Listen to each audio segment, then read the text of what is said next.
Today, I did not go running this morning. Long night with my son. Sometimes that shit happens. I'll tell you more about it.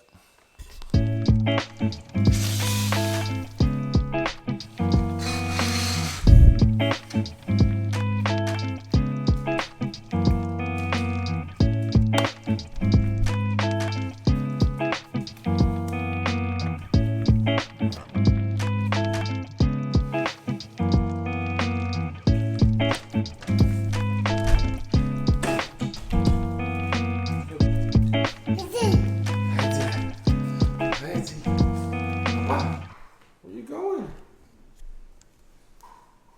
Yeah, nobody's in here. Before I get ready for my day, I want to address something, and it's just being okay with being flexible. This week, I had to take my son to the doctor just to check up and make sure everything, was okay. We went to Texas last week and had a little situation going on.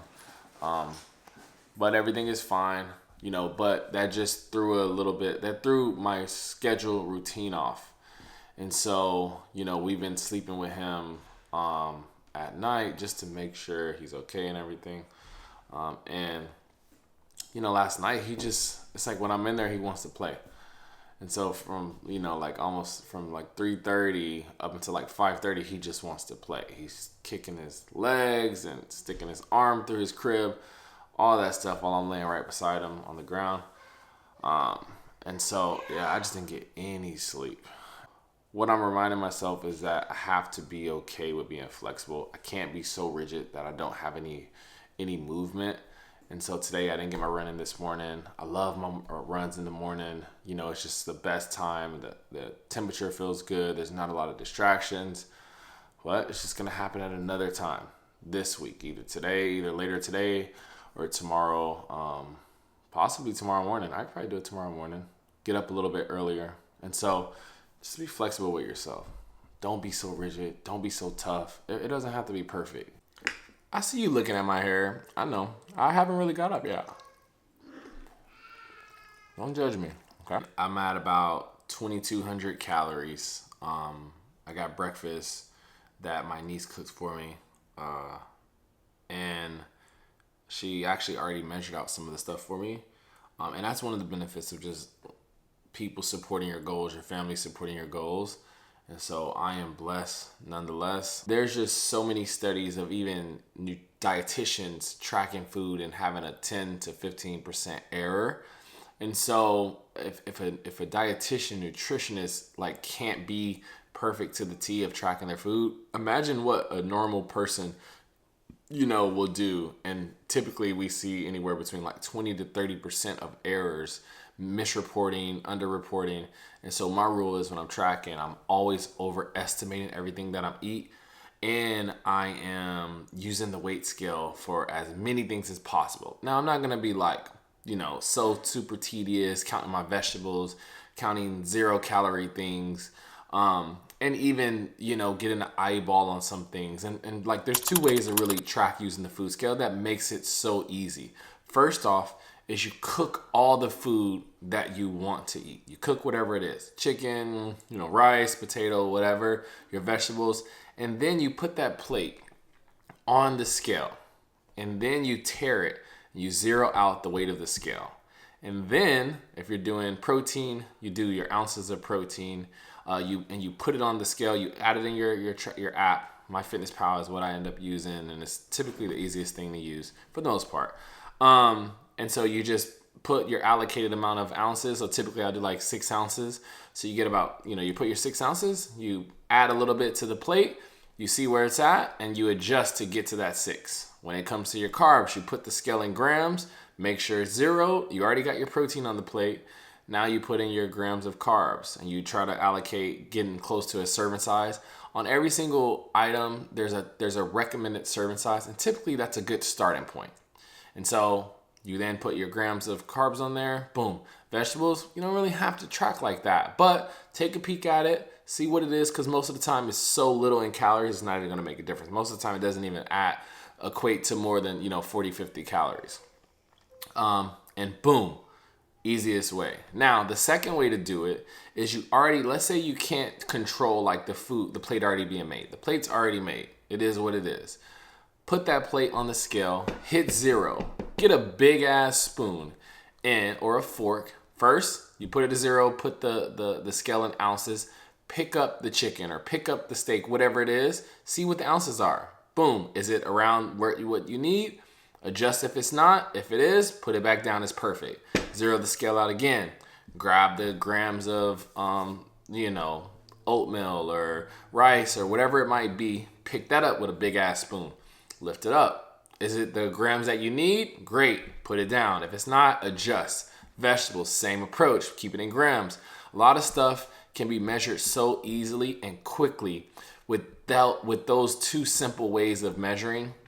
And then the last thing, I'll add this as a bonus, is like if you ever do anything like stuff from a tube, like peanut butter or even cereal or even protein powder, you put it on the scale, you 0 it out, whatever it's usually recommended for. A lot of things can be measured in grams. It's pretty much the easiest way, because a big mistake people make is they measure their food in liquid ounces, which like doesn't really equate to a true number to be as precise as possible.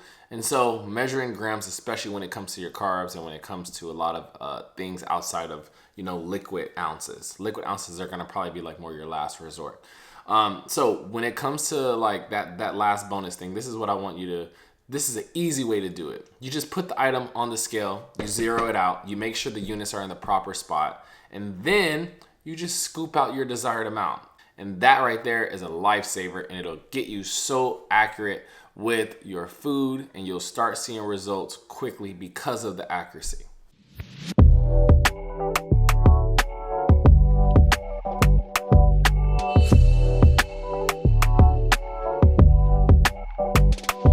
Nació para trabajar con personas y después con papeles.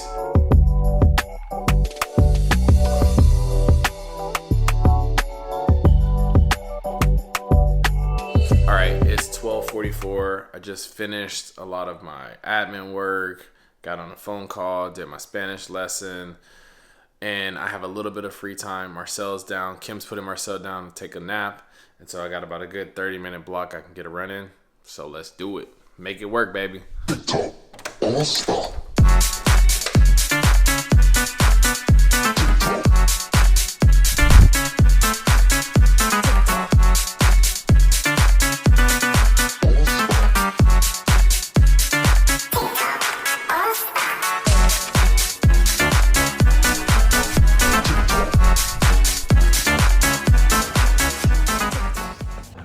Different setting today. That sun is out, so I got the buns out, man.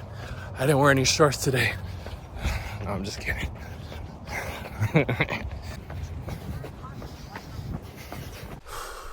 Running, it's not even that hot. It's just the sun is out. I think it's only like 75, but I promise it feels like 90. Just paying attention to your heart rate will get you in some trouble, and you almost will lose the training stimulus. You know how with weight training, there's a lot of research that shows you need to be 7, at least from an intensity standpoint, at least a 7 out of 10 at a minimum to really get an effective dose. And now when it comes to running, these easy runs, I've heard they're supposed to be anywhere from a 3 to 4 out of 10. And sometimes at 3 out of 4, could be at different heart rates. Your perceived exertion is really the key here. And so being that I just feel a little bit more, even though it's hot, I feel a little bit more juice in the tank. I let my heart rate pop up a little bit more because I think I'm going to end up finishing this a little bit higher than I wanted to be. Yeah. Heart rate, average 158. So definitely much quicker or higher than I wanted to be. But, there's also things you got to consider, like the heat, also the time of day, food, things of that nature. And so nonetheless, we got the job done, got the reps in, got the miles in. I felt good. You know, these runs are necessary. The 5K that I have coming up on the 9th, which is about 6 weeks away, that is going to be a night run. And so I have not really ran at night. And so I do need to actually practice doing that, because I'm not sure how that's going to feel, you know. And so this run was definitely much harder than my runs in the morning, but it is, you know, it is noon. Evening is probably going to feel a lot better. But let's get some food.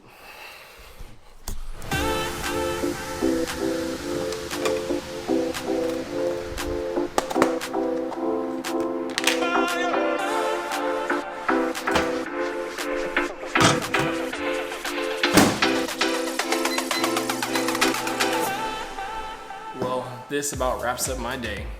It didn't start off as I planned, but nonetheless, we got the work done, got some work done. I'm gonna eat, take a shower, and get ready for going back to the gym at night. To work, not to work out. Until next time, and remember to leave your mark.